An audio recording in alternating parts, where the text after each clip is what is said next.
Israel மற்றும் ஈரானிடையே கடுமையான போர் சூழல் ஏற்பட்டு உள்ளது.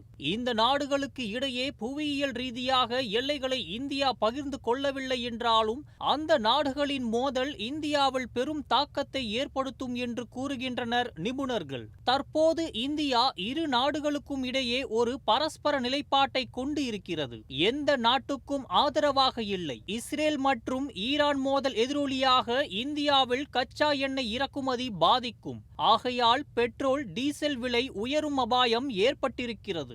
மேலும் போர் முழு அளவில் தொடங்கிவிட்டால் இந்தியாவிற்கு ஈரான் மட்டுமின்றி மற்ற அரபு நாடுகளிலிருந்து கச்சா எண்ணெய் பெறுவதில் சிக்கல் இருக்கும். அது மட்டுமின்றி விலையையும் அதிகரித்து விடுவார்கள். இந்தியாவை பொறுத்தவரை ஆண்டிற்கு கச்சா எண்ணெய் தேவை 251 மில்லியன் டன் என்கின்றனர். இதில் 12% உள்நாட்டில் உற்பத்தி செய்யப்படுகிறது. மீதமிருக்கும் 88% 221 டன் வெளிநாட்டிலிருந்து இறக்குமதி செய்யப்படுகிறது. இந்த இறக்குமதியில் 100% என்று கணக்கிட்டால் அதிகபட்சமாக 38% ரஷ்யாவிடம் சலுகை விலையில் வாங்குகிறது. 2% அமெரிக்காவிடம் இருந்து வாங்குகிறது.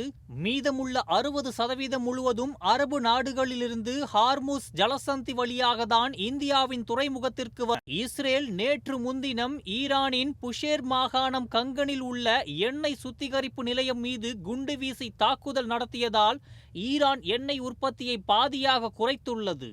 நாளுக்கு நாள் 15 முதல் 20 லட்சம் பேரல்கள் கச்சா எண்ணெய் ஈரானிலிருந்து ஏற்றுமதியாகிறது. தற்போது நடந்து வரும் சண்டையால் இந்த ஏற்றுமதி பாதிக்கப்படும். இதனை ஈடு செய்ய ஒபெக் எனப்படும் எண்ணெய் உற்பத்தி நாடுகள் உற்பத்தியை அதிகரிக்க வேண்டும். அதில் பிரச்சனை ஏற்பட்டால் தற்போது கச்சா எண்ணெய் விலையை பீப்பாய் ஒன்றுக்கு $73 இருப்பது $90 வரை அதிகரிக்கும் என பொருளாதார நிபுணர்கள் கூறுகின்றனர். எனவே இவ்வாறு உயர்ந்தால் உலகெங்கும் பெட்ரோல், டீசல் விலை உயரும்.